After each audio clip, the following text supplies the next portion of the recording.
हाँ, तो अपने पिछले वीडियो में लेजिस्लेटिव काउंसिल यानी कि विधान परिषद और गवर्नर यानी कि राज्यपाल पढ़ लिया था, ठीक है। और उससे पहले वाले वीडियो में अपन ने विधानसभा यानी कि लेजिस्लेटिव असेंबली पढ़ ली थी, ठीक है। तो अब अपन पढ़ने जाएंगे formation of council of ministers in state, यानी कि एक राज्य में मंत्री परिषद, जैसे राजस्थान है, इसमें मंत्री परिषद का मतलब है कितने कितने मंत्री होंगे, कैसे कैसे मंत्री परिषद, पूरी मंत्री परिषद पूरी कैबिनेट कैसे बनती है। बहुत बड़ा इंपॉर्टेंट क्वेश्चन है, एग्जाम में आएगा। Formation of council of minister in A state, यानी कि एक राज्य में कैबिनेट या काउंसिल ऑफ मिनिस्टर कैसे बनती है, मंत्री परिषद निर्माण कैसे किया जाता है, ठीक है। तो इसमें सबसे पहले अपन बात करेंगे, सबसे पहला जो बड़ी पोस्ट है, फिर फर्स्ट जो स्टेप है, पहला चरण है, वो है मुख्यमंत्री का चयन करना। समझ रहे हो, पर राज्य जो हमारा स्टेट होता है ना, उसमें सबसे पहले किसका चयन किया जाता है, मुख्यमंत्री का, चीफ मिनिस्टर का। तो पहला अपॉइंटमेंट होगा, नियुक्ति होगी मुख्यमंत्री की।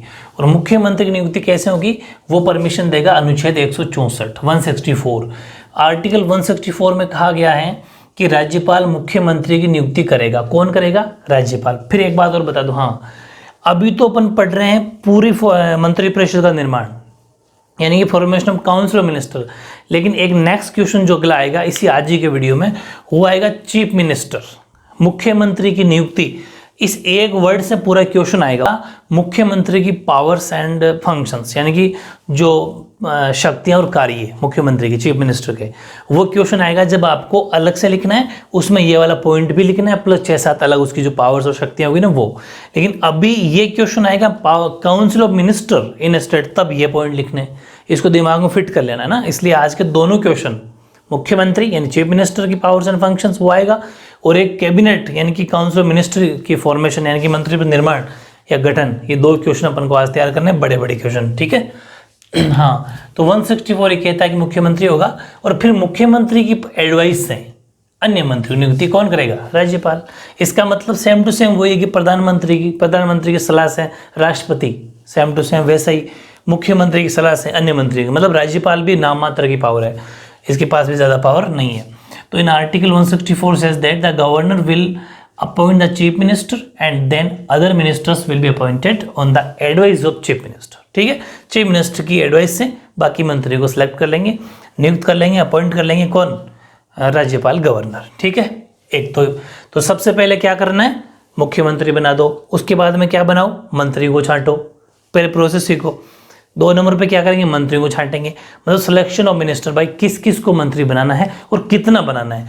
तो ये मैंने आपको उस चैप्टर नंबर 6 में भी बताया था कि जितने भी नंबर ऑफ लोकसभा के मेंबर होंगे उसका 15%, वैसे यहाँ पर जितने विधानसभा के अंदर जितनी सीट है, जैसे हमारे राजस्थान के अंदर विधानसभा में सीट है 200, तो 200 का 15% बनाना बहुत ज़रूरी है, यानी कि 15% इंटू 200, इतने मंत्री बनेंगे, ना तो इससे ज़्यादा ना इससे कम।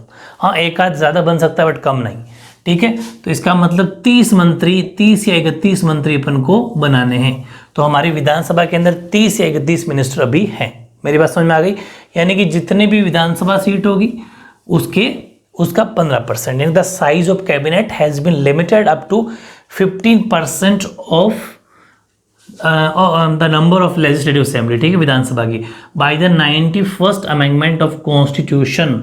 ये 91वें संविधान संशोधन की परमिशन है, यानी जब 91वां संविधान संशोधन हुआ था तो उसमें ये बात कही गई थी कि अब जो मिनिस्टर हैं वो विधानसभा सीट होगी या फिर सेंटर के अंदर लोकसभा सीट होगी, उनकी जितनी भी सीटें हैं उसका 15% को मंत्री बनाना कंपलसरी है।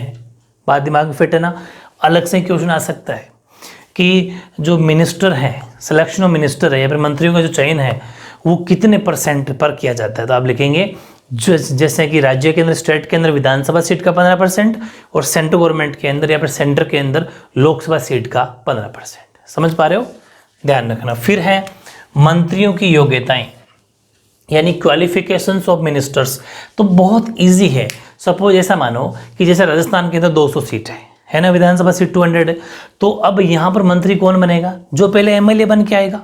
भाई जो पहले मेंबर ऑफ लेजिस्लेटिव असेंबली यानी जो विधायक बन के आएगा वही तो मंत्री बनेगा, वही उसकी योग्यता है, वही उसकी क्वालिफिकेशन है।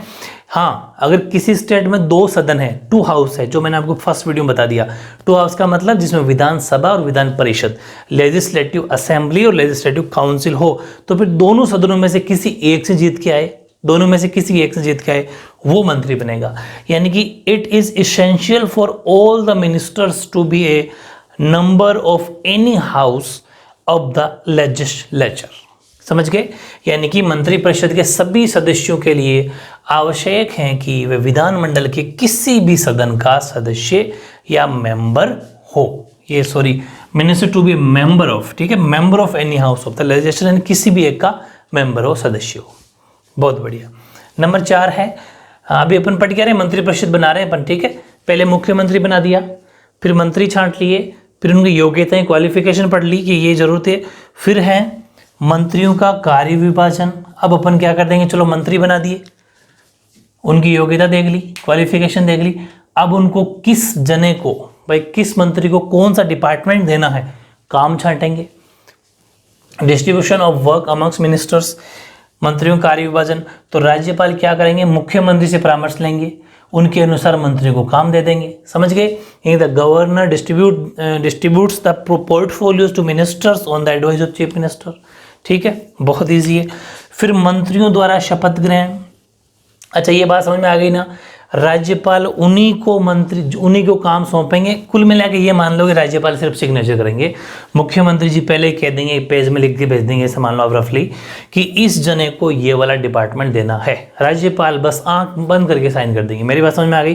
क्योंकि राज्य के अंदर, स्टेट के अंदर राज्यपाल, गवर्नर और सेंटर के अंदर राष्ट्रपति यानी कि प्रेसिडेंट, एक सिग्नेचर है और कुछ नहीं। प्राइम मिनिस्टर जैसा कहेंगे राष्ट्रपति सिग्नेचर करेंगे, मुख्यमंत्री जैसा कहेंगे गवर्नर राज्यपाल सिग्नेचर करेंगे, बस इतना समझना है। फिर मंत्रियों का शपथ ग्रहण। अब चलो मंत्री बना दिए, उनको कामकाज सौंप दिया, तो उनको शपथ दिलाएंगे, ओथ। तो oath taken by the minister, तो ये कौन करेंगे, बिफोर अज्यूमिंग द ऑफिस, भाई यानी कि पद ग्रहण करने के पूर्व क्या करेंगे कि ministers have to take 2 types of oaths, 2 तरह की शपथ दिलाएंगे। आपने देखोगे ऐसे वो कागज लेके शपथ बोलते हैं कि मैं फला, उसका फिर नाम बोलते हैं, संविधान के सामने या फिर के सामने शपथ लेता हूँ। तो पहली शपथ किसकी होगी, 2 तरह की शपथ ली जाती है। ध्यान रखना कि पद ग्रहण के पूर्व मंत्रियों को राज्यपाल के समक्ष यानी कि राज्यपाल के सामने 2 शपथ लेनी होती है। कौन कौन सी? पहली कर्तव्य पालन की, पद के कर्तव्य पालन की, कि मुझे जो भी पद मिला है यानी कि जो भी मुझे पोस्ट मिली है उसकी मैं ड्यूटीज़ ऑफ पोस्ट यानी जो मुझे पोस्ट मिली है उसकी मैं कर्तव्य का पालन करूंगा, उसको मैं निभाऊंगा। ऐसा नहीं कि मैं मंत्री बन गया तो मैं कुछ भी कर लूँ, लेकिन जो मुझे जिस पोस्ट पर रखा गया है मैं उसकी गरिमा बना के रखूंगा। जैसे टीचर होते हैं, प्रिंसिपल सर होते हैं, तो एक वो हर कोई टीचर से थोड़ी डांट थोड़ी देते हैं, उनको आराम से प्यार से बात करते हैं, क्योंकि वो उनकी एक पोस्ट है। समझ पा रहे? प्रिंसिपल सर होते हैं, जो हेडमास्टर होते हैं, उनकी एक पोस्ट है, बड़ी पोस्ट हो गई, सारे टीचर्स उनके अंडर में आते हैं, तो वो एक उनको क्या करेंगे, टाइम टाइम पे समझाते रहेंगे। मतलब एक अच्छा सा एक सिस्टम है। समझ पा रहे हो? वो अपने पद की गरिमा बनाए हुए रखते हैं। ऐसा नहीं कि आप अगर बड़े पद पर कुछ भी कह दोगे, नहीं, अपने पद की गरिमा बना के रखेंगे, कर्तव्य पालन करेंगे। दूसरी होती है गोपनीयता की, ठीक है। दूसरी कौन सी है? दूसरी है फर्स्ट तो ये हो गई यहाँ तक, फिर सेकंड फॉर सीक्रेसी। ये मैंने आपको चैप्टर 6 में भी बताया था कि देखो गोपनीयता का मतलब होता है कुछ बातें ऐसी होती है जिनको गुप्त रखा जाता है। कौन कौन सी बातें उस चैप्टर में बता रखी है मैंने, अपन ने पढ़ा था राइट टू इन्फॉर्मेशन, 6 में नहीं, राइट टू इन्फॉर्मेशन में ज़्यादा अच्छे से बताया मैंने आपको। इकोनॉमिक्स से जो चैप्टर था सूचना का अधिकार, उसमें है कि आपको किन किन चीज़ों की सूचना आप नहीं ले सकते।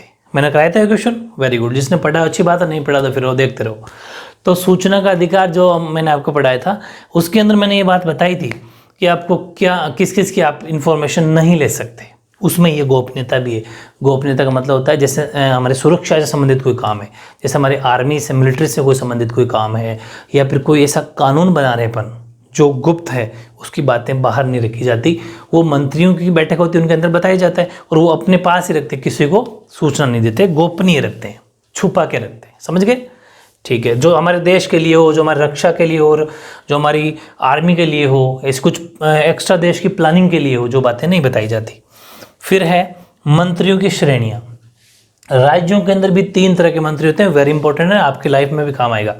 हालांकि एक्चुअल में 4 श्रेणियां होती है, लेकिन आपके कोर्स में 3 ही दे रखी है, ठीक है। एक्चुअल में कितनी श्रेणियां होती है? 4 श्रेणियां कौन कौन सी होती है कि राज्यों की मंत्रिपरिषद में मंत्रियों की 3 श्रेणियां बता रखी है आपके, तो वैसे 4 श्रेणियां होती है। चौथी कौन सी होती है? संसदीय सचिव, यानी कि पार्लियामेंट्री सेक्रेटरी। ये जो पार्लियामेंट्री सेक्रेटरी होता है, चौथा आपके कोर्स में नहीं है तो अपन नहीं लिखेंगे। संसदीय सचिव, इसकी नियुक्ति मुख्यमंत्री करते हैं और मुख्यमंत्री शपथ दिलाते हैं, मतलब इनका अपॉइंटमेंट भी चीफ मिनिस्टर करते हैं और उनकी जो ओथ है, मतलब शपथ है, वो भी चीफ मिनिस्टर दिलाते हैं। समझ गए? वो आपके लेवल की बात नहीं है, लेकिन मैं नॉलेज करवाना मैंने कहा था, मैं कराता रहूँगा थोड़ा सा। वैसे 4 श्रेणियाँ होती है, लेकिन आपके 3 दे रखी है। अब देखो मैं आपको बता दूं मिनिस्टर कौन कौन से। कैबिनेट मिनिस्टर, यानी कि ये जो मंत्री होता है ना, इसके पास ऐसा मान लो कि ये मुख्यमंत्री जो होते हैं उनके जस्ट नीचे कैबिनेट मिनिस्टर होता है, सबसे ज़्यादा पावर इसके पास होती है। जैसे कह दिया कि ये स्पोर्ट्स के कैबिनेट मिनिस्टर, तो पूरे राजस्थान को देखेंगे ये। फिर होता है राज्य मंत्री, इनसे थोड़ा छोटे, ये क्या करते हैं, ये हो सकता है इनकी भी कुछ हेल्प करे भाई। जैसे स्पोर्ट्स मिनिस्टर में भी क्या करेंगे, इनको कुछ ऐसा मान लो कुछ जिले दे दिए कि उन जिलों के मंत्री, समझ पा, राज्य मंत्री मतलब ये इनके हेल्पर की तरह काम करेंगे। और फिर कुछ होते हैं उपमंत्री, ये भी कैबिनेट मिनिस्टर की ही हेल्प करते हैं। जैसे अब देखो राज्य मंत्री जो होते हैं ना, पहले एक बार यहाँ पर आओ, ये जो राज्य मंत्री होते हैं ना, यानी कि जो मिनिस्टर ऑफ स्टेट है, ये कुछ तो स्वतंत्र होते हैं, मतलब स्वतंत्र प्रभार होते हैं। जैसे कि कह दिया कि ये है ना स्पोर्ट्स मिनिस्टर है, सपोज एग्जांपल, अगर ये स्पोर्ट्स मिनिस्टर है तो आगे लिखा रहेगा स्वतंत्र प्रभार, मतलब कि कंप्लीट स्टेट से संबंधित बातें सारी इनके पास। इसका मतलब पूरे राज्य में स्पोर्ट्स की बातें इनके अंदर होगी। तो ध्यान रखना, जो राज्य मंत्री होते हैं, एक तो होता है स्वतंत्र प्रभार, एक होता है कम, थोड़ी पावर पूरी नहीं देते, कुछ जिले देते हैं। जैसे कि 33 जिले, उनमें से मान लो 15 जिले दे दिए, कुछ इनको दे दिए। मेरी बात समझ में आ गई? तो आपको तो ज़्यादा लेवल पे जाना नहीं है, वैसे इन पे भी एक अलग से एक वीडियो बन सकता है मैं अगर पूरा समझाऊं तो, लेकिन उतना आपके लेवल है नहीं। अभी आप ये समझो कि एक्चुअल में 3 तरह के मिनिस्टर होते हैं आपके कोर्स के अकॉर्डिंग, कैबिनेट मंत्री, राज्य मंत्री, उप मंत्री। कैबिनेट मिनिस्टर, ठीक है, यानी कि और फिर मिनिस्टर ऑफ स्टेट और डिप्टी मिनिस्टर, ठीक है। कैबिनेट, राज्य, उप, याद रह जाएगा। तो बहुत ईजी है। नेक्स्ट पॉइंट है टेन्योर ऑफ मिनिस्टर्स, यानी कि मंत्रिपरिषद का कार्यकाल। इसके बारे में फिर बता दूं कि वैसे तो मंत्रिपरिषद का कार्यकाल विधानसभा पर डिपेंड करता है कि विधानसभा को जितना विश्वास रहेगा किन पर, मंत्रियों पर, तब तक ये मंत्री है। लेकिन फिर भी ज़्यादा से ज़्यादा generally the maximum time fixed for the tenure of council minister is 5 years. ज़्यादा से ज़्यादा अधिकतम कार्यकाल 5 साल हो सकता है, क्योंकि विधानसभा 5 साल की होती है। मतलब कि भाई कोई एमएलए बनते हैं तो 5 साल के लिए बनते हैं, 5 साल के बाद तो नई गवर्नमेंट आती है, तो मतलब 5 साल तक हाईएस्ट अधिकतम रह सकता है। और फिर भी ये कोई फिक्स नहीं हो 5 साल रहे, 2 साल तक भी रह सकता है, 1 साल, 3 साल कभी हटाया जा सकता है उसको, क्योंकि विधानसभा का जब तक उसके ऊपर विश्वास है तब तक ही रहेगा। विधानसभा मतलब लेजिस्लेटिव असेंबली। फिर बहुत बड़ी बात है सामूहिक उत्तरदायित्व। इसके बारे में कहा जाता है एक साथ तैरना, एक साथ डूबना। बहुत बड़ी बात है, हालांकि थोड़ी कॉम्पिटेटिव लैंग्वेज बोल देता हूँ मैं, लेकिन ये कलेक्टिव जो रेस्पॉन्सिबिलिटी होती है, इसका मतलब होता है ये एक साथ अगर किसी मंत्री के ऊपर, विधानसभा किसी मंत्री के ऊपर अविश्वास प्रस्ताव लेके आती है कि ये मंत्री को किसी आरोप, किसी भ्रष्टाचार का आरोप लग गया है, फिर कोई भी अलग तरह का आरोप लग गया, उसको हटाना चाहिए, या फिर कोई ऐसा बिल कोई गड़बड़ कर दी है, फिर ऐसा गवर्नमेंट या फिर देश के लिए कुछ ऐसी कोई बात हो गई कि अगर एक मंत्री के ऊपर अविश्वास लाया जाए, यानी कॉन्फिडेंस मोशन लाया जाए, तो कॉन्फिडेंस मोशन अगर नो कॉन्फिडेंस मोशन अगर एक के ऊपर लाया जाए, मेरी बात सुनना ना, अगर किसी एक मंत्री पर लाया जाए तो ये फिक्स है कि अगर वो एक मंत्री हटेगा तो पूरी की पूरी मंत्रिमंडल खत्म होगी। ये इसीलिए इसके बारे में कहा जाता है एक साथ तैरना और एक साथ डूबना। बहुत बड़ी बात है। यानी यदि विधानसभा किसी मंत्री के विरुद्ध अविश्वास प्रस्ताव पारित कर दे या फिर किसी मंत्री द्वारा रखे गए विधेयक को अस्वीकार कर दे, तो समस्त मंत्रिपरिषद को त्याग पत्र देना पड़ेगा।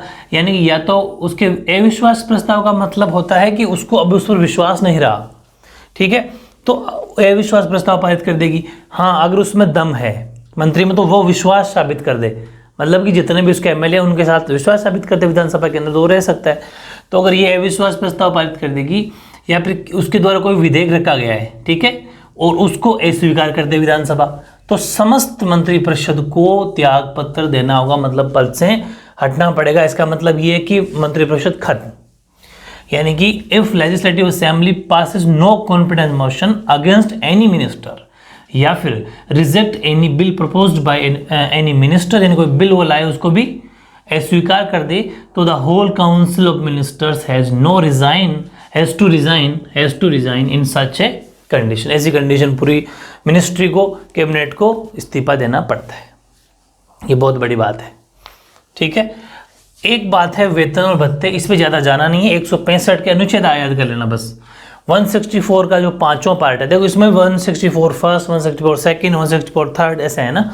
तो 164 का जो पांचों पार्ट है उसके अनुसार मंत्रियों के वेतन तथा भत्ते की निश्चित करने का अधिकार राज्य विधानमंडल को है। राज्य विधानमंडल समझते हो? लेजिस्लेचर, स्टेट लेजिस्लेचर, राज्य विधानमंडल, जिसके दो सदन होते हैं, विधानसभा और विधान परिषद। मैंने कहा था इस विधानमंडल को अपन विधानसभा ही बोल सकते हैं अगर एक सदन है तो, ठीक है। यानी कि सैलरी अलाउंस, यानी अकॉर्डिंग टू आर्टिकल 164 के 5 पार्ट में of the constitution that salaries of members of legislative assembly are decided by the state legislature. इस पे जाना नहीं, किसको कितनी मिलती है ये विधानमंडल डिसाइड करता है और ये बार बार चेंज होती रहती है। बड़ी पोस्ट को मैंने आपको राष्ट्रपति बता दी बातें, वो इंपॉर्टेंट है। बस आपको याद रखना है 164 का जो पांचवा पार्ट है वो वेतन यानी सैलरी और भत्ते अलाउंसेस डिसाइड करता है। कौन? Legislature, state legislature. और ये बात किस में लिखी हुई है? 164 के पांचवें पार्ट। अब है, ये तो पूरा हो गया टॉपिक अपना। अब एक नया क्वेश्चन आएगा आपके कि modus operandi of council of minister, यानी कि जो मंत्रिपरिषद है उसकी कार्य प्रणाली, मतलब कि जो मिनिस्ट्री है, पूरी कैबिनेट है, ये काउंसिल ऑफ मिनिस्ट्री काम कैसे करती है। तो देखो ये काम ऐसे करती है कि जैसे ये मंत्रिमंडल की बैठक प्राय सप्ताह में एक बार होती है। The meetings of council of minister usually held weekly, यानी सप्ताह में एक बार हो जाती है। ध्यान रखना कैसे काम करते हैं ये मंत्रिमंडल, क्या करते हैं, सप्ताह में एक बार मीटिंग रखते हैं, ठीक है। अब मीटिंग में भी कौन कौन शामिल हो सकता है, फिर इस मीटिंग कौन करवाता है? तो वैसे मुख्यमंत्री जब चाहे तब इसकी बैठक बुला सकता है। By the way chief minister can convey it's meeting when ever he needs, जब भी उसको जरूरत पड़ेगी तब मीटिंग रख सकते हैं। हालांकि सप्ताह में एक बार तो होती है। और इन बैठकों की अध्यक्षता कौन करते हैं? अध्यक्षता मुख्यमंत्री जी करते हैं खुद, या फिर मुख्यमंत्री चीफ मिनिस्टर नहीं है तो फिर मुख्यमंत्री की अनुपस्थिति में जो वरिष्ठ मंत्री होगा, यानी कि जो बड़ा मंत्री है, कैबिनेट मंत्री, वरिष्ठ मंत्री मतलब बड़ा वरिष्ठ भी होना चाहिए, काफ़ी एक्सपीरियंस वाला मंत्री, वो करेगा। और बैठक का, अब ये बहुत बड़ी बात है, बहुत बड़ी बात है, कोई नहीं बता रहा है आपको। इन चीज़ों को समझाने में बड़ा मुश्किल है। जिसने कंपटीशन की तैयारी करी है या फिर जो कर रहा है वही समझता है इस वर्ड पे, ठीक है। वरना तो बस बाँच दो, बस स्क्रीन शॉट लगा के, कोई मतलब नहीं उसका। बताता हूँ अभी आपको, बहुत बड़ी चीज़ सिखाता हूँ, इंग्लिश के अंदर बोलता हूँ थोड़ा। These meetings are presided over by chief minister and by the senior most minister, वो तो क्या समझ गए, in absence of chief minister। फिर there is no quorum required, no quorum required, word आया quorum। देखो मैं एक बात बताऊँ आपको, हालांकि बहुत लेवल की बात है, लेकिन अगर वर्ड यहाँ दे दिया तो आपको समझना बड़ा ज़रूरी है। देखो कोरम और हिंदी में बोलते हैं गणपूर्ति, दोनों ही वर्ड सही है। इंग्लिश में कोरम तो हिंदी में भी कोरम, और एक्चुअली गणपूर्ति। लेकिन हिंदी वालों को दोनों नाम याद रखना है और इंग्लिश वालों को सिर्फ कोरम याद रखना है। तो जो ये कोरम होता है, ये बताऊं क्या होता है कि लोकसभा हो चाहे राज्यसभा हो, समझ पा रहे हो, उनके अंदर एक रूल है, आर्टिकल दे रखा है, आपके कोर्स में नहीं है, एक्स्ट्रा बात है, ठीक है। आर्टिकल 100 अनुच्छेद 100 ये कहता है कि लोकसभा और राज्यसभा के अंदर कोरम या गणपूर्ति, यानी कि जो मंत्रिपरिषद है वहाँ की, जो काउंसिल मिनिस्टर है, उसमें कोरम या गणपूर्ति जरूरी है। जरूरी का मतलब जैसे कोई मंत्रिपरिषद या मंत्रिमंडल की बैठक हुई, समझ पा रहे, मीटिंग हुई, तो उस मीटिंग में 1/10 इंटू लोकसभा सदस्यों के नंबर, कितना नंबर है, जैसे 545 है, मेरी बात को ध्यान से सुनना, 1/10 मंत्रियों का आना जरूरी है। इसे बोलते हैं कोरम या गणपूर्ति। यानी कि लोकसभा और राज्यसभा में ये रूल है कि जितने भी वहाँ के मेंबर हैं उनका 1/10 1/10 आना ज़रूरी है। कहाँ पर? उस मीटिंग में। लेकिन यहाँ पर इस बैठक के अंदर जो ये राज्यों के अंदर जो मंत्रिपरिषद स्टेट के अंदर, उसमें इस बैठक का कोई कोरम नहीं होता। मतलब जितने मंत्री आए ठीक, नहीं आए तो ठीक, कोई ये रूल नहीं है कि 1/10 आए। 1/10 का मतलब है कि लगभग 54.5 होता है, लगभग 55 के समथिंग तो आने कंपलसरी होना, बैठक या मीटिंग होगी ही नहीं और आना ही पड़ेगा, इतना कंपलसरी रूल है। ये होता है कोरम या गणपूर्ति। तो आप क्या लिखेंगे अगर आपको नॉलेज करना हो तो, कि हमारे संविधान के, इन कॉन्स्टिट्यूशन के आर्टिकल 100 अनुच्छेद 100 के अंदर लिखा हुआ है कि लोकसभा राज्यसभा की जो मंत्रिमंडल होता है, जो दो काउंसिल मिनिस्टर होता है, उसकी मीटिंग में, या फिर ऐसा मान लो कि ये क्या बोलते हैं हिंदी मीटिंग को अपन, बैठक में 1/10 का आना जरूरी है। 1/10 मेंबर का, वो मेंबर कोई सा भी हो, चाहे लोकसभा या राज्यसभा हो। लेकिन यहाँ पर ये चीज़ लागू नहीं होती। इसका मतलब समझ में आ गया कि there is no quorum required for these meetings. ठीक है, बैठक में का कोई कोरम गणपूर्ति नहीं होती। और मंत्रिमंडल की कार्यवाही के 2 प्रमुख नियम है। अब चाहे जब ये मंत्रिमंडल वाले जो काम करते हैं, तो ये जब कार्यवाही करते हैं 2 बातों का ध्यान रखते हैं। वो अपन ने पढ़ लिया पहले, सामूहिक उत्तरदायित्व, यानी कि सब मिलके काम करेंगे। गोपनीयता तो समझते हुए मैंने आपको बता दिया था, यानी कलेक्टिव रेस्पॉन्सिबिलिटी और सीक्रेसी, इन दोनों बातों का ध्यान रखा जाता है। ये क्वेश्चन छोटा सा है लेकिन 2 मार्क्स में अलग से आ सकता है, इसलिए मैंने लिखवाया है आपको।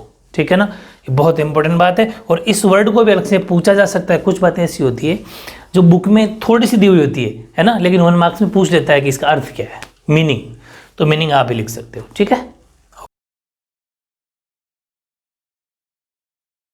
हाँ, तो मंत्रिपरिषद का गठन यानी formation of council of minister पढ़ने के बाद में अपन पढ़ेंगे कि मंत्रिपरिषद की शक्तियां और कार्य, किसके पास में क्या क्या पावर्स है और क्या क्या इसके फंक्शंस है, वो अपन पढ़ने वाले हैं। तो 5 फंक्शंस या मान लो, चाहे पावर मान लो, शक्तियां मान लो, 5 है इनके पास।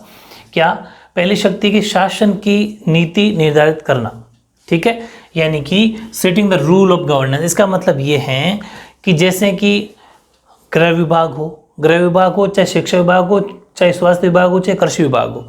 ठीक है, यानी कि होम डिपार्टमेंट हो, चाहे एजुकेशन डिपार्टमेंट हो, चाहे हेल्थ डिपार्टमेंट हो, चाहे एग्रीकल्चर हो, इन सब के अंदर जो शासन की नीति निर्धारित करने का काम है, वो पूरी काउंसिल ऑफ मिनिस्टर का है, मंत्रिपरिषद का है। कैसे? देखो, मैं छोटी सी बात बताऊँ गृह विभाग के बारे में। जैसे गृह विभाग का मतलब ये होता है होम डिपार्टमेंट। जैसे कि सेंटर के अंदर हमारे गृह मंत्री कौन है? अमित शाह, बीजेपी से, समझ पा रहे हो? अमित शाह गृह मंत्री है। इसका मतलब ये है कि देश में कौन कौन सी ऐसी गतिविधियां हो रही है पूरे देश में, जैसे कि माहौल ख़राब हो जाना, ठीक है, उग्र भीड़ हो जाना, आंदोलन कर देना, ये जितनी बातें होती है ना, वो गृह विभाग के अंदर आती है। मतलब सीमा को, बाउंड्री को छोड़ के देश के अंदर की बातें। वैसे राजस्थान के अंदर भी गृह विभाग होता है, राज्यों में भी गृह विभाग होता है। तो राज्य के अंदर गृह विभाग है, जैसे हमारे यहाँ के शांति धारीवाल मंत्री है गृह विभाग के, ठीक है, होम मिनिस्टर है।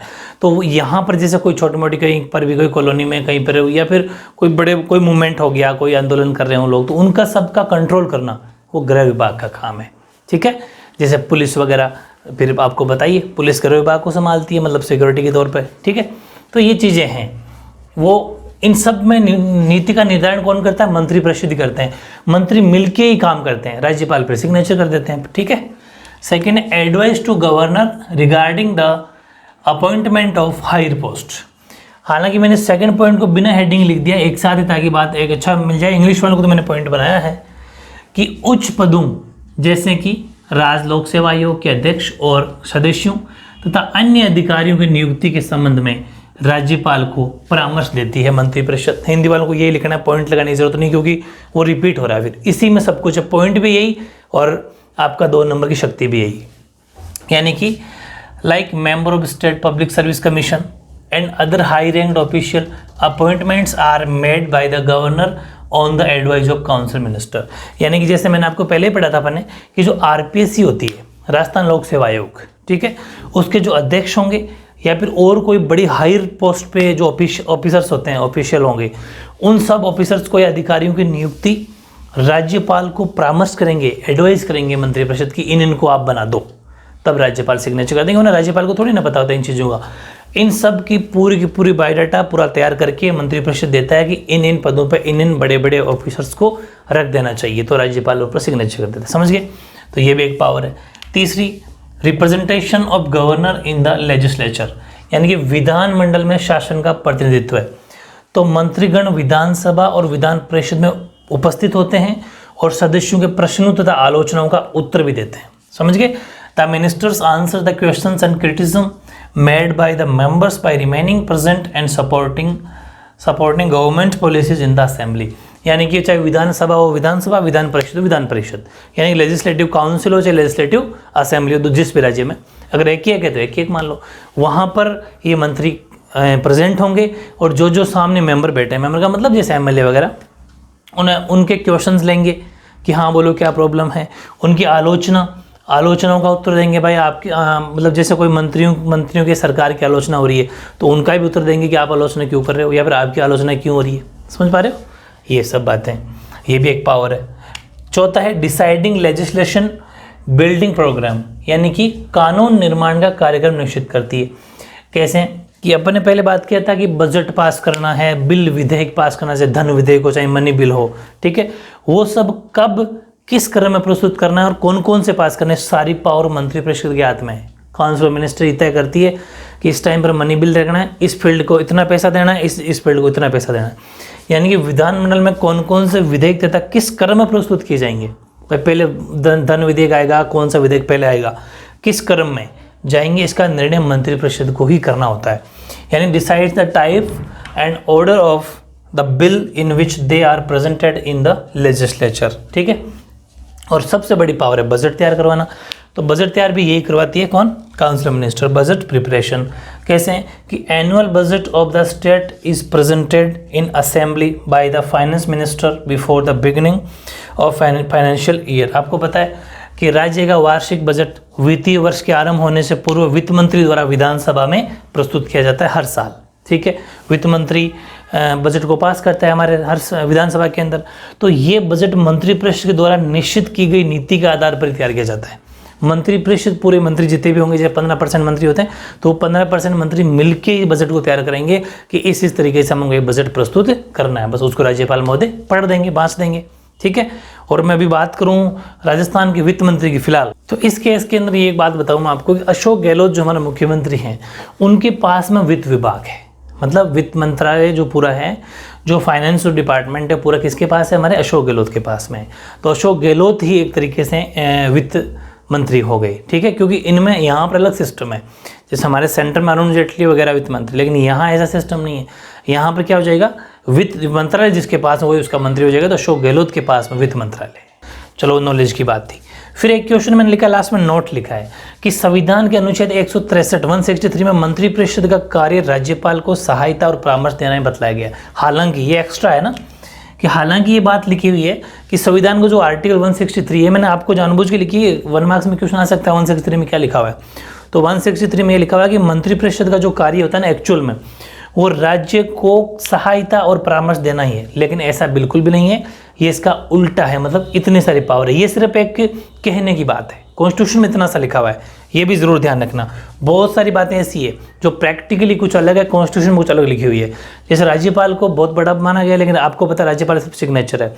राष्ट्रपति प्रेसिडेंट को सिर्फ बहुत बड़ा माना गया, लेकिन वो भी एक सिग्नेचर है। सारे कुछ पावर पीएम के पास है, प्राइम मिनिस्टर के पास है, और यहाँ पर स्टेट में सीएम एंड चीफ मिनिस्टर के पास है, मुख्यमंत्री के पास है। The work of council of ministers as mention in article 163 of the constitution is to help and advise the governor only. तो ये अलग से याद करना है। वैसे इन शक्तियों में लिखना चाहो तो नीचे नोट लगा के लिख देना। 3 नंबर का क्वेश्चन बहुत ही बढ़िया तरीके से नोट पॉइंट टू पॉइंट आपको लर्न हो रहा है, साथ के साथ याद करना। नोट्स बना के छोड़ दोगे तो फिर मतलब नहीं, पढ़ना ही मत, फिर एसएसटी फिर पढ़ना ही मत। हाथों हाथ याद करते हो तो ही पॉसिबल है, ठीक है। हाँ, तो अब अपने स्टार्ट करते हैं मुख्यमंत्री, चीफ मिनिस्टर। देखो राज्य के अंदर, स्टेट के अंदर सब कुछ पावर ताकत मुख्यमंत्री के पास होती है। राज्यपाल एक तरीके से राष्ट्रपति है, सेंटर में जैसे राष्ट्रपति होते हैं नाम मात्र की शक्ति, वैसे राज्यपाल है। सारी ऑलमोस्ट पावर किसके पास होती है, चीफ मिनिस्टर यानी कि मुख्यमंत्री के पास। अच्छा, मुख्यमंत्री से याद आया, जो अपन ने वहाँ पर मुख्यमंत्री की मैंने आपको जगह लिखी थी ना जोधपुर जिले में, वो जोधपुर जिले में सरदार शहर तो देखो चुरूम पड़ता है, लेकिन वो सरदार पूरा है। हालांकि मैंने कमेंट कर दिया था, जो भी मिस्टेक होगी ना वो फर्स्ट कमेंट के अंदर मैं लिख दूंगा, उसको पिन कर दूंगा, तो हमेशा फर्स्ट कमेंट यानी कि ऊपर ही ऊपर आपको मिल जाएगी मिस्टेक, ठीक है। और थोड़ी बहुत एडजस्ट कर लिया करो। अब यहाँ मैं अगर बात करूँ चीफ मिनिस्टर की, तो मुख्यमंत्री हमारे अशोक जी गहलोत हैं, अभी आपको पता ही है। तो फिर अपन मुख्यमंत्री जी की अपॉइंटमेंट करवाते हैं, नियुक्ति करवाते हैं। तो मुख्यमंत्री जी और नियुक्ति जो है अपॉइंटमेंट्स ऑफ चीफ मिनिस्टर, वो करेंगे हमारे, देखो जितनी भी, मैंने आपको कहा भी था कि प्रधानमंत्री की नियुक्ति राष्ट्रपति जी करते हैं, उस चैप्टर को कंपेयर करना है आपको ना। प्रधानमंत्री की नियुक्ति राष्ट्रपति करते हैं, और फिर प्रधानमंत्री की एडवाइस पर सारी मिनिस्ट्री तैयार होती है, मतलब कैबिनेट तैयार होती है, मंत्रिमंडल तैयार होते हैं। वैसे के वैसे राज्य में होता है राष्ट्रपति के बराबर का राज्यपाल, गवर्नर। तो गवर्नर हमारे जो राज्यपाल होंगे वो इनकी नियुक्ति करेंगे, यानी कलराज मिश्र, अशोक गहलोत की नियुक्ति करेंगे, ये है। और ये बात कहाँ कही हुई हमारे संविधान में? 164 आर्टिकल, यानी अनुच्छेद 164 में ये बात कही गई है। आर्टिकल 164 में ये बात कही गई है कि in Article 164 of the Constitution, it has only been said that the appointment of Chief Minister will be made by the Governor, यानी कि राज्यपाल करेंगे नियुक्ति।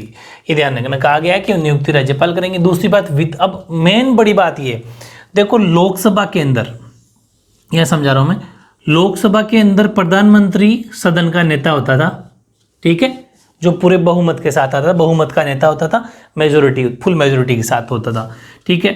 और यहाँ पर हमारी जो ये विधानसभा है, विधानसभा मतलब लेजिस्लेटिव काउंसिल, सॉरी वो असेंबली, लेजिस्लेटिव असेंबली की अगर मैं बात करूँ, लेजिस्लेटिव असेंबली, तो इसके अंदर जो सदन का नेता होगा, सदन का नेता का मतलब ये होता है कि जैसे 200 सीट विधानसभा की राजस्थान के अंदर है, राजस्थान विधानसभा सीट कितनी है टोटल?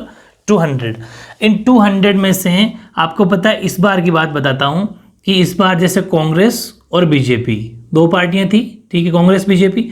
अब कांग्रेस ने क्या करा कि 99 या 98 कुछ सीटें इनकी आई थी, फिर वो आपको पता है बसपा वाले 5-6 जो विधायक थे, एमएलए थे, वो इनके साथ मिल गए, तो इनके पास 100+ सीट हो गई। मेरी बात समझ पा रहे हो?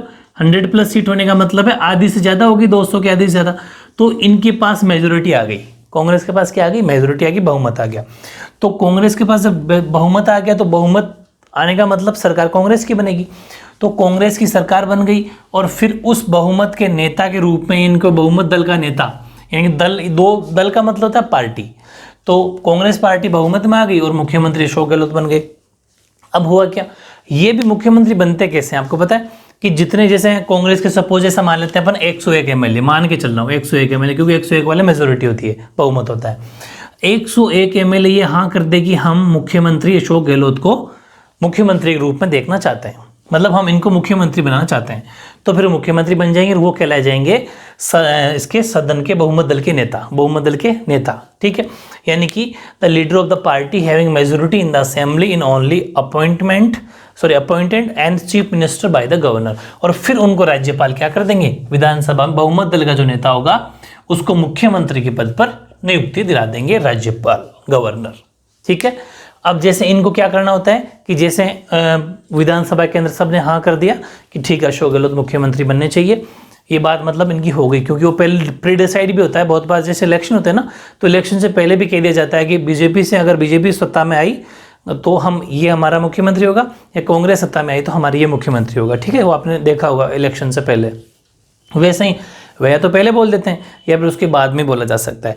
अब इनको क्या करना होता है? विश्वास प्रस्ताव, मतलब इनको विश्वास दिखाना होता है। जैसे फर्स्ट वो विधानसभा होगी ना, उसके अंदर इनको भी जो मुख्यमंत्री होंगे उनको विश्वास का मतलब उनको ये बताना पड़ता है कि हाँ मेरे साथ 101 एमएलए हैं, मैं मुख्यमंत्री, तभी वो कहलाएंगे, वरना वो मुख्यमंत्री नहीं कहलाएंगे, ठीक है। उसके बाद उनकी शपथ वगैरह हो जाती है, ठीक है। तो एक कॉमन सेंस की बात आपको समझ में आ गई होगी, ठीक है।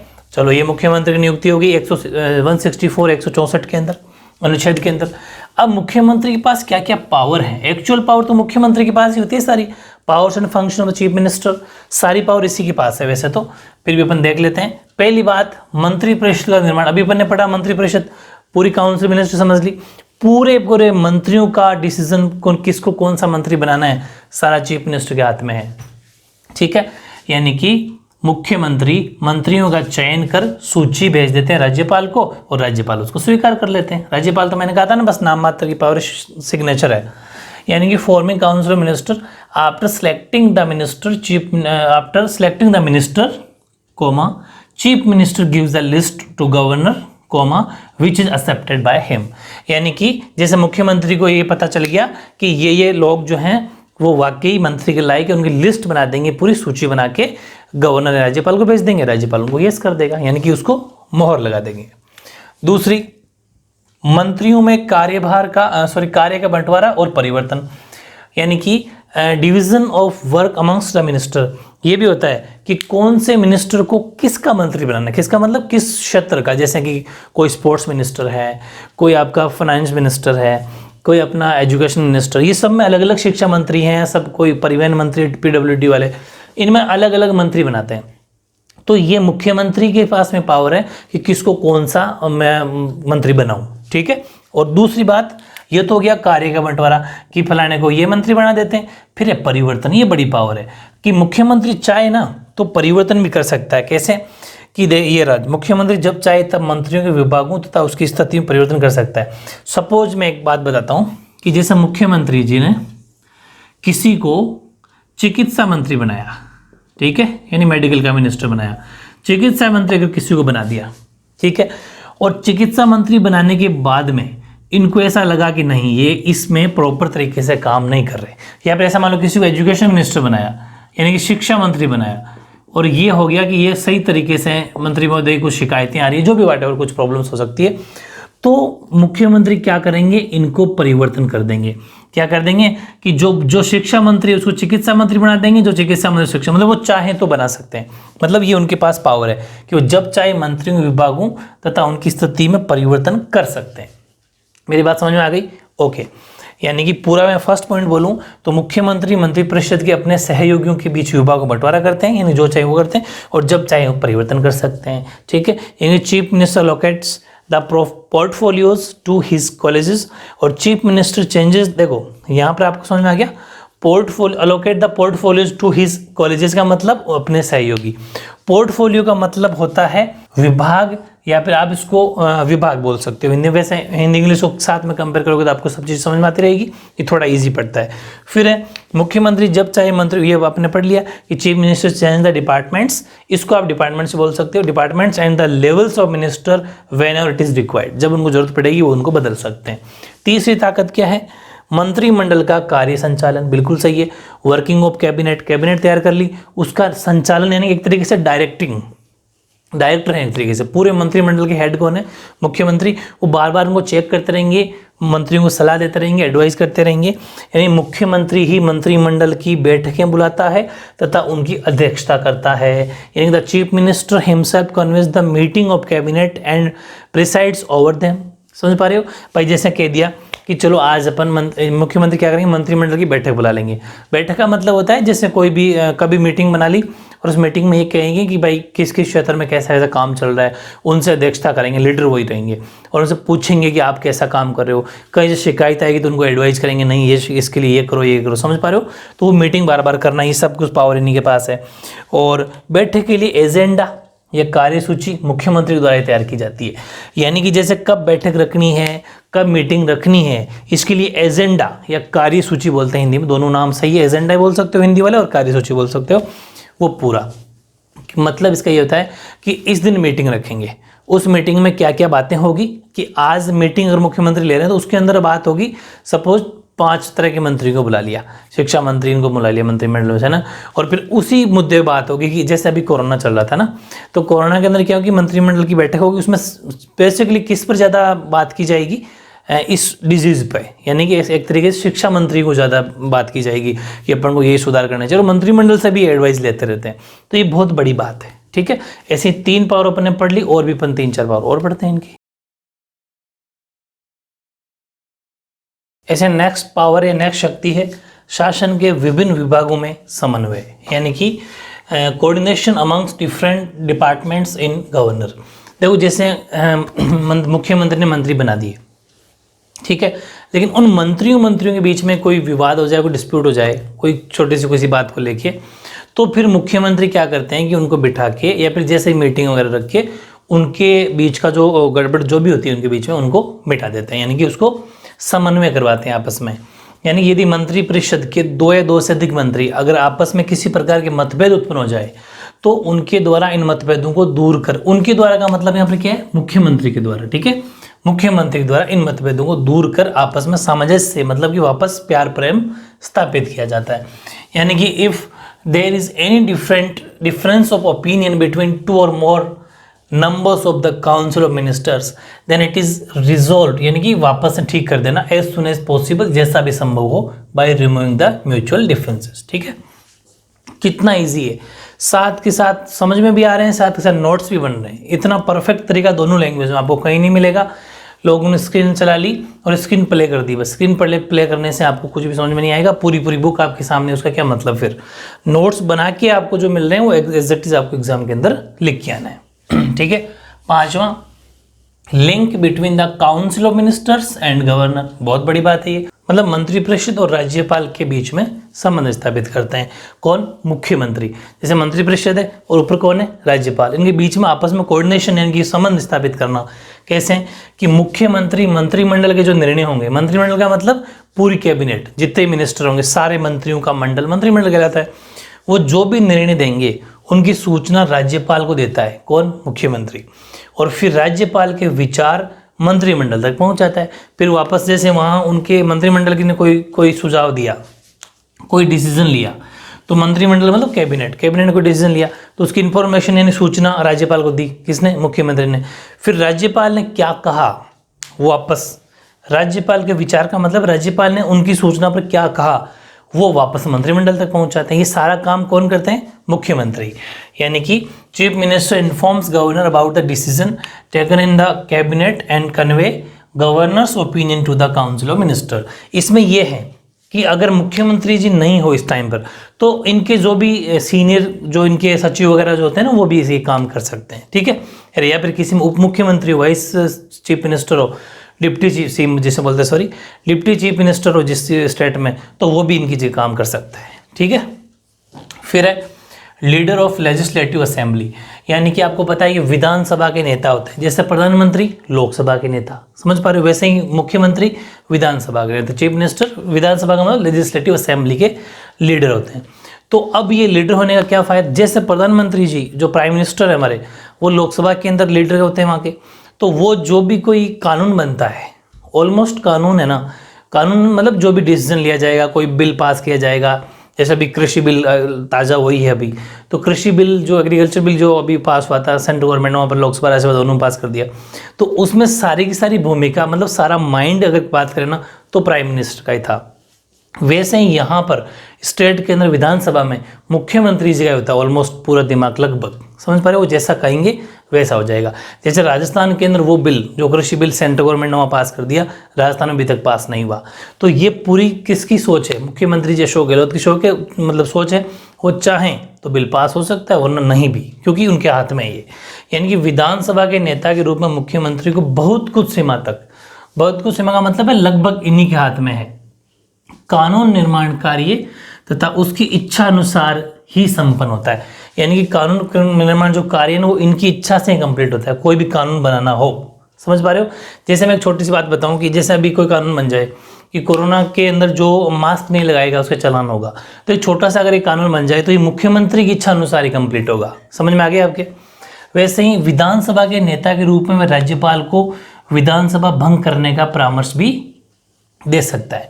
अब आपको पता है विधानसभा के लीडर हैं, तो ये क्या कर देंगे, राज्यपाल महोदय को ये कह सकते हैं कि विधानसभा को भंग कर दो, भंग का मतलब बंद कर दो, कार्रवाई आज से समाप्त, अब 7 दिन कार्रवाई मत करो, 1 महीने मत करो, ये उनको परामर्श का मतलब एक्चुअली प्रैक्टिकली बंद करवा सकते हैं, समझ पा रहे हो ना। तो as a leader of legislative assembly to a certain extent the legislation making work is completed according to his will, यानी कि अगर जो भी कोई कानून निर्माण कार्य होगा लगभग सर्टेन एक्शन का मतलब है एक तरीके से बहुत कुछ सीमा तक यही काम करते हैं। और ये वाली बात मैंने इंग्लिश में नहीं लिखी, लिख देता हूँ, ठीक है। तो इंग्लिश वाले ये वाली जो बात है ना, विधानसभा लास्ट एक लाइन, इंग्लिश वाले यहाँ नीचे की लाइन से यहाँ से ये जो मैंने बॉक्स बंद की लाइन लिख देना कि as a leader of legislative assembly he can advise the governor to dissolve the assembly, यानी कि असेंबली का मतलब है विधानसभा, विधानसभा को भंग करने की एडवाइस गवर्नर को दे सकते हैं, कौन, मुख्यमंत्री। ये आपको इसी में लिखना है, यहाँ पर नई लाइन से, ठीक है, ये वाली बात।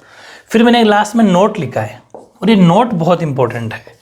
ये नोट मैंने जानबूझ के लास्ट में लिखा कि मुख्यमंत्री से संबंधित कोई भी बात पूछे ना तो आपको ये नोट जरूर लिख के आना है, या फिर 1 मार्क्स में आ जाए मुख्यमंत्री कौन होते हैं या फिर मुख्यमंत्री क्या है, समझ पा रहे हो, कैसा भी क्वेश्चन आ सकता है। तो आपको उसका एक सफिशिएंट आंसर लिखना है कि राज्य की मंत्रिपरिषद के प्रधान को मुख्यमंत्री कहा जाता है, यानी कि जो हमारी स्टेट की काउंसिल ऑफ मिनिस्टर होती है, the head of the council minister is known as chief minister, वो मुख्यमंत्री कहलाते हैं। फिर मुख्यमंत्री राज्य की जो कार्यपालिका होती है उसका वास्तविक प्रधान होता है, देखो, राज्य की कार्यपालिका का प्रधान, वास्तविक प्रधान कौन? मुख्यमंत्री। फिर वापस सुनना, यहां पर एक वर्ड यूज हुआ है वास्तविक प्रधान, रियल एग्जीक्यूटिव, समझ पा रहे हो? Real executive, real head of the executive, पूरा ये पूरा मान, the real head of the executive. ये तो है मुख्यमंत्री, लेकिन अगर वैधानिक, लीगल, वैधानिक अगर बात की जाए, यानी कि कानून के अकॉर्डिंग बात की जाए, तो वो है हमारे राज्यपाल। वो सिर्फ वैधानिक है, मतलब कि पोस्ट में बड़े हैं, लेकिन एक्चुअल में काम ज़्यादा मुख्यमंत्री के पास है। वैसे ही सेंटर में राष्ट्रपति बड़े हैं, लेकिन वास्तविक जो प्रधान है वो प्रधानमंत्री होते हैं। समझ पा रहे हो? वास्तविक प्रधान मतलब the real head of the executive, वो तो प्राइम मिनिस्टर सेंटर में, और स्टेट में मुख्यमंत्री। ये बात आपको ज़रूर ध्यान रखनी है, लास्ट की जो मैंने नोट लिखा है ये, ठीक है? ये आप मुख्यमंत्री जहाँ भी जो शक्तियाँ लिखो, चाहे अलग से पूछे पावर फंक्शन में लिख सकते हो, सब में ये पॉइंट आपको लिख के आना है। तो इस तरीके से अपना इस चैप्टर की मैं अगर बात करूँ तो अपन ने विधानसभा पढ़ ली। राज्य में सबसे पहले क्या होती है? स्टेट में विधानसभा, विधान परिषद भी पढ़ ली अपन ने। उसके बाद में अपन ने राज्यपाल यानी गवर्नर पढ़ लिया। उसके बाद में मंत्रिपरिषद पढ़ ली, यानी पूरी अपना कैबिनेट पढ़ लिया। उसके बाद में मुख्यमंत्री हो गया। अब आपके एक टॉपिक बचा है, वो है हाई कोर्ट यानी उच्च न्यायालय। उसका एक वीडियो बनेगा, अच्छे से करते ना, जितने भी 4 वीडियो बने बहुत इंपॉर्टेंट है, ठीक है? इसके बाहर कुछ नहीं जाएगा, ये मेरी गारंटी है। 8 नंबर साफ साफ आपको मिल रहे हैं, और क्या चाहिए बताओ, ठीक है? ओके।